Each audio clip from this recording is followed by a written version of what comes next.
Each week the portion gives us an opportunity to understand what's happening in the world, just as what's happening in the world and each day's headlines give us greater insight into the Torah portion.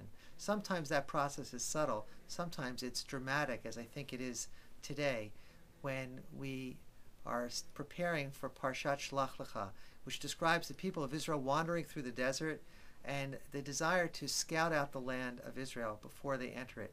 When the spies return, they come back with a report that says that we felt like grasshoppers in the eyes of the Canaanites, and so we were in their eyes as well. Well, this week's events have overtaken us. If you've read the headline, you certainly have heard about what's happened in the flotilla approaching Gaza against the orders of the State of Israel, which will not allow those boats to enter into a state which is simply does not recognize the State of Israel. This morning's headlines from the Star Tribune read, Israeli sea assault spurs crisis. Certainly a headline which is written locally, which tells us what the editor thinks of the situation, that it's Israel that has spurred the crisis. It's fundamentally unfair. It's very important that we not view ourselves as grasshoppers in this situation, but that we speak up, that we become informed, and that we address issues, whether it's editorial headlines or fundamentally understanding what's going on in Israel.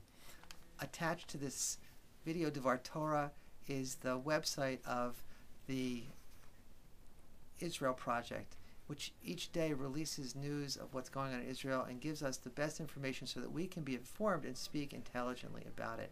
I urge you to check out their website and see the video of what's happened and make your own judgment about who started this, and furthermore to sign up for their regular emails giving us information.